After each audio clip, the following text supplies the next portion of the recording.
What is up, guys? Welcome to Garage 23, and today we're working on our 2004 Nissan Titan because it's making some strange noises. So let's figure out what that is.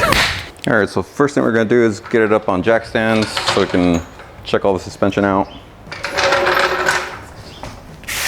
Get yourself a little foam pad if you're old and your knees hurt. That already sounds weird. So I'm pretty sure it's the lower control arms because it makes like loud banging / clanking noises when you like brake or accelerate.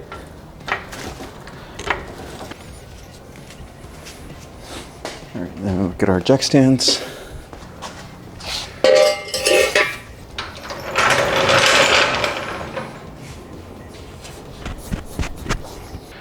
Okay, now I'm just gonna take the wheels off just to make it a little easier to see and access everything. All right, so when you're doing a suspension check, you're gonna wanna grab a pry bar or large screwdriver or big stick, something to exert leverage with. So we're gonna use this and check our lower control arms. All right, so you wanna put leverage on the bushings. So basically if the bushing isn't doing its job anymore, the control arm is gonna move back and forth. So you wanna put leverage, for example, on the back side. And you can see how much that moved, and with enough force, like when you're driving, that's going to make a loud clanking sound. So yeah, bushings are pretty much shot. So we got some nice new Mevotech lower control arms to go in, so let's go check those out. All right, so these are the lower control arms that we got. These are from a company called Mevotech. They're supposed to be the better quality OEM replacement, and I mean, right off the bat, they do look a lot nicer. Like the overall finish is really nice. You have greasable Zerk fittings on the ball joints. You have blue dust boots on the ball joints. That's got to be good for at least 5 horsepower. And for you guys in the more northern climates, you're supposed to have better corrosion protection internally, so they won't like rot out from the inside and break on you. The rubber bushings are supposed to be higher quality. Comes with new hardware. So yeah, these are going to be a good replacement for ours, even though they're not like rusted or anything, but bushings are pretty much useless. So I figured might as well just replace the whole control arm because we already have a brand new steering rack, which is still doing great for those of you that have asked. It's the Detroit axle one, and it's been great. No leaks, no issues, nothing. Does its job. The upper control arms we actually already replaced also. Those were actually from our Armada when we first installed the lift and took the OEM arms off. We put some Dirt King upper control arms on that, and we put the stock ones that we had laying around from the Armada on this. So, because this came with some other upper control arms, but they're pretty much junk. Pretty much the whole front suspension has been refurbished at this point once we get these on. And these are gonna be fun, so let's get started tearing everything apart.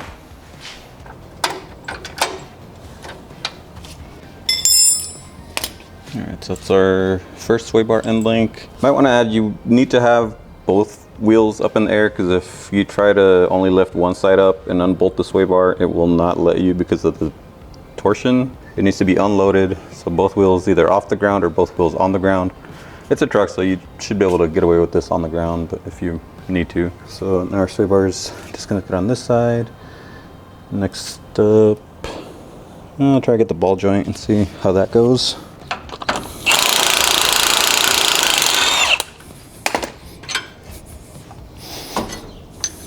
Okay, so that was way more difficult than it was supposed to be, and this bolt is ruined. So I think what we're supposed to do is disconnect the upper control arm to try and relieve tension on the lower control arm from the strut, because as soon as we got the bolt out, the control arm got even closer to the knuckle, which tells me that the strut is still under a lot of tension. Yeah, I guess I'm gonna take that top one off. Just moments before an epic fail.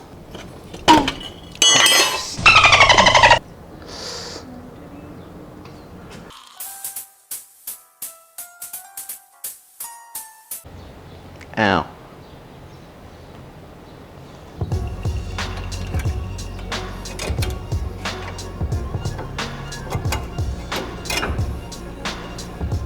All right, so we disconnected the shock. Hopefully that helps some.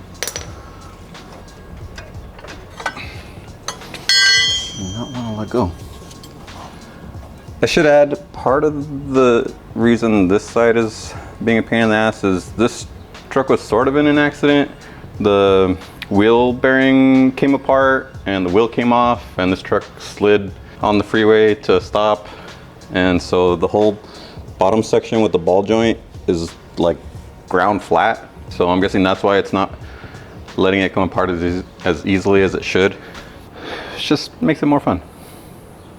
And also the other thing I'm trying to avoid is if I do detach it from here, there's not gonna be much holding this knuckle up, and I don't want it to put too much stress on that brake line.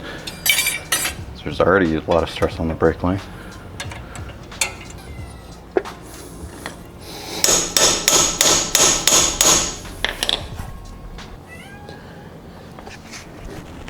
What do you want, cat?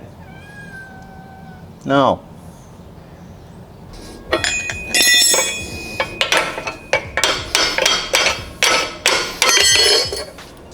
That was a much bigger pain in the ass than I was expecting.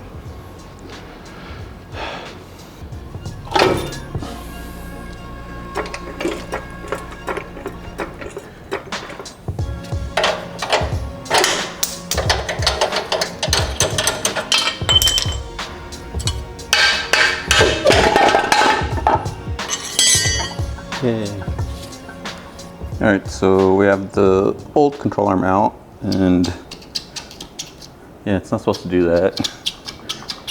So that'd be why the control arm itself is like banging around on the brackets in there. And then this is where we had such a hard time getting it out. Look how much is ground off of that guy.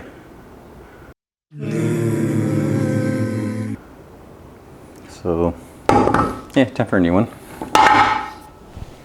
Let's get the other side out. Okay, so now we're ready to put our replacement control arms on, and I think the best way to do this is going to be get the ball joint in place and then use that as leverage to get the bushings up and bolted in, and then worry about the shock.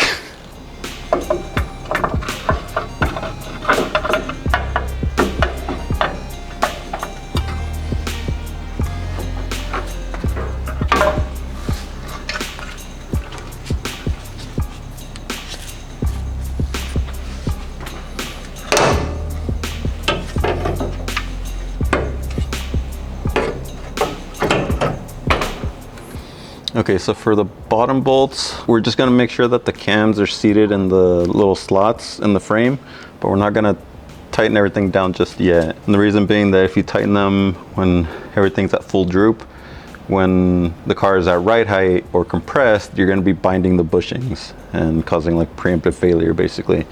So you wanna tighten everything down when it's at ride height, so that way it has equal movement up and down without binding.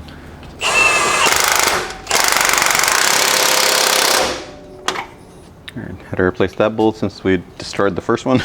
So now we can disconnect the upper control arm so that we can let the whole lower section droop enough to get the shock back in place.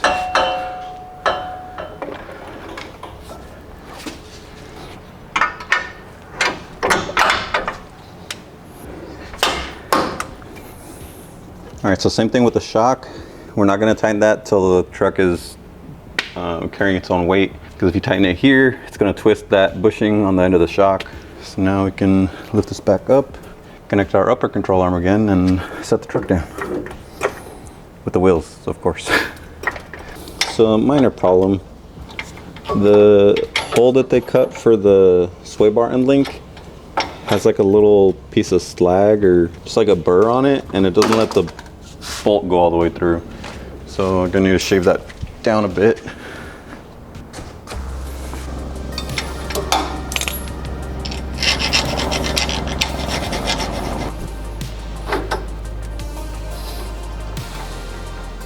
And looks like that's also gonna have to get done when we have the truck on the floor. So I guess let's put the wheels back on. Finally got some hub rings for this thing.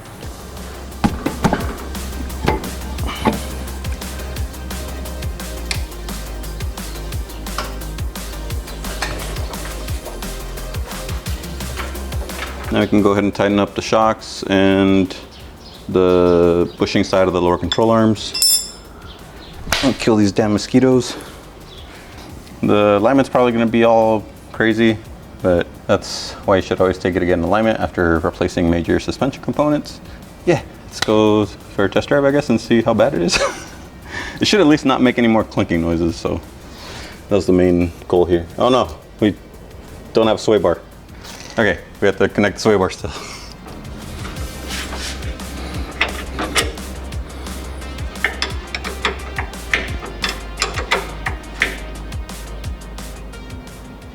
Tired. Okay, so we put everything back together. We're on test drive and everything worked flawlessly. Said nobody ever. So we replaced the control arms and it still made the noise. It was a little different. The control arm was contacting on the frame. You could see there's like a small mark where the control arm had been hitting the frame. So that was part of the noise, but the majority of it was actually something else. And I've been driving it around for, I don't know, a few weeks now actually, because I could not for the life of me figure out what the heck was making the noise. And today I finally nailed it down, and it was the brace that goes between the frame rails right in front of the oil pan. That was loose, and I have no idea when the last time I messed with that was, but apparently I forgot to tighten it or didn't tighten it enough. And that's what was making the main creaking noise. The large thump when you brake, that was gone. That was the right control arm, but that creaking noise was super annoying too. So I got everything tightened up properly now, and we're on a second test drive. But yeah, it's actually working nice now. There's no more noises. Well,